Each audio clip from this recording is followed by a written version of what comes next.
Hey guys, in this video I'm going to discuss the solution of the problem, the number of products. Now this problem is from Codeforces round 585, and if you want to try this problem you can pause the video now. So let's start with problem. So in the problem we are given an array A, and we have to count the number of subarrays with positive product and with negative product. So we have to count these two things. For example, let's take an array A, 5 minus 5, 3 minus 3 minus 1.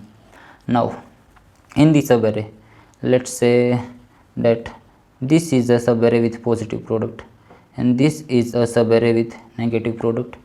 This also is a subarray with positive, this is with negative product, and like this. So until now we have number of subarrays with positive products equal to 2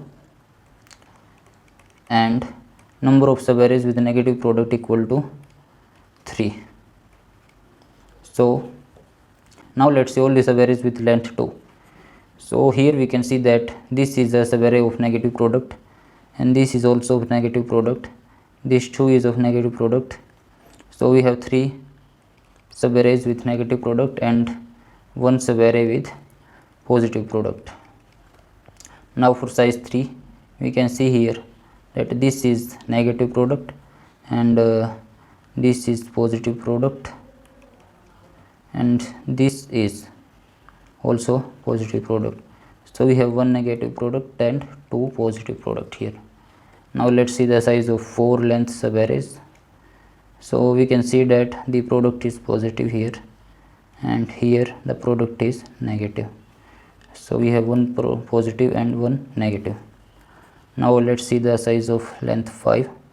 So we have 3 negatives, so this makes total of negative product. So we have 1 more negative here. So my final answer would be 2 plus 1 3, 3 plus 2 5 plus 1 6. So I have positive equals to 6 and negative equals to 3 plus 3 6 plus 1 7 plus 1 8 plus 1 9. So my final answer that I have to print is 9 and 6. So this is the brute force manner for this problem. Now how can I improve my solution? How I can improve my solution using DP? Let's see. So first of all I have to define the states of my DP. So the state could be, let's say if I take index, what does it give me? I have to know positive and negative subarrays separately, but this is not indicating any of those things. So I have to take one more variable, let's say it is k. So k will denote, if k is 0 then it will denote number of positive subarrays ending at index int, and 0 and 1 will denote number of negative subarrays ending at this index. So this can be my state. Now let's see how can I do the transitions in this problem. So let's say we are at this index I and this is the index I minus 1. Now what will be my dp of I comma 0? This means that number of positive product subarrays ending at index I. So let's say it has dp of I minus 1 of 0 positive subarrays and dp of I minus 1, these are negative subarrays. These are already calculated. So I have to calculate now dp of I 0. Now what could be the answer for this thing? Now we can see that if this is positive, and then positive will be 1 for length 1, and let's say all the positive are this from this subarray. Now if we add these to this, we can increase our answer with dp of I minus 1 0 in case of if our element is positive, and in this case what will be my number of negative subarrays? These will be, if I multiply the negative subarrays ending at this index with this element, the subarray will still be negative. So this will be dp of I minus 1 1. This is in case of when the element is positive.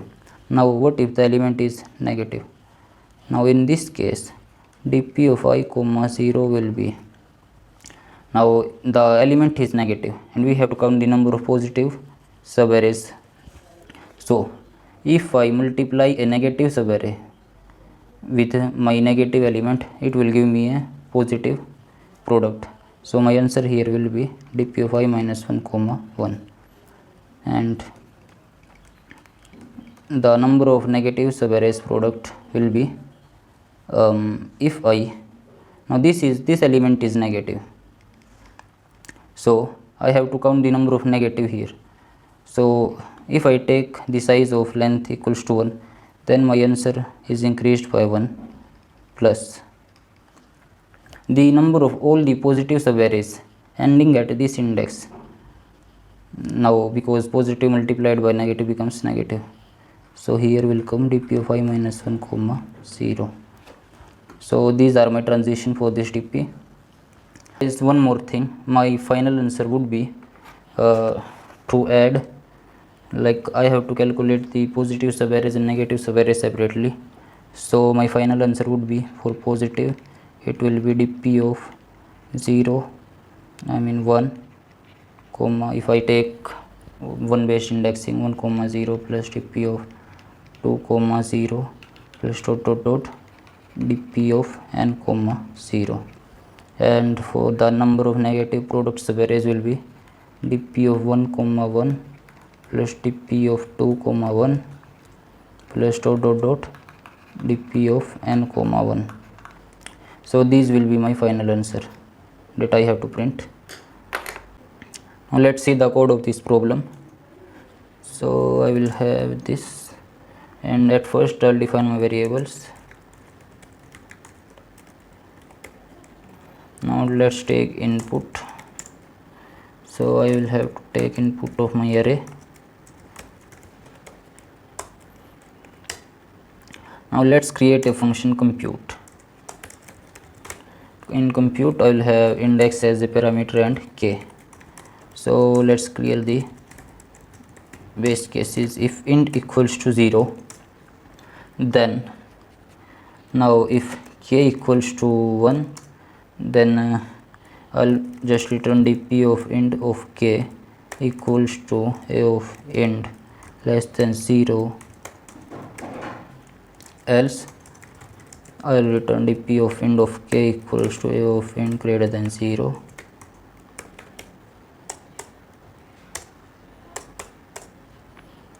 So these are the base cases.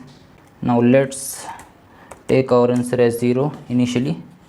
Now if k equals to 0 and if a of int is greater than 0, my answer will be 1 plus compute of int minus 1 comma 0, else my answer will be, now if this element is negative, then my answer will be just to take all the negative subarrays of my previous index. So answer will be compute of int minus 1 comma 1, and if k is equals to 1, then if a of int is greater than 0, now I have to calculate the number of subarrays with negative product.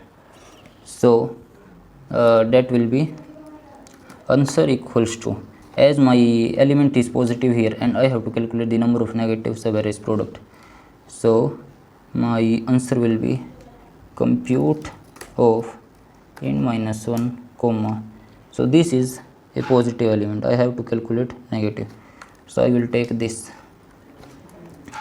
else my answer will be 1 plus compute of int minus 1 comma, so this is positive, and now this element is negative and we have to find the negative, so it will be positive, because when we multiply this element with a positive subarray, it will give me negative subarray. At last I'll just return dp of int comma k equals to answer. Now after the base cases, if dp of int comma k is not equal to minus 1, I'll just return dp of int comma k. So let's just set our dp, and here I have to calculate my answer. So let's take positive equals to compute of n minus 1 comma 0 and negative equals to compute of n minus 1 comma 1. So I have to add all the positive and negative subarrays ending at all indexes now. So I will traverse my whole DP array and I will add positive. For negative I will add the negative one. So at last I have to print negative and positive. So let's see if I am getting the correct answer. Oh, I don't have to take the test cases. So let's build it again. Yes, I'm getting correct answer. Let's just submit this.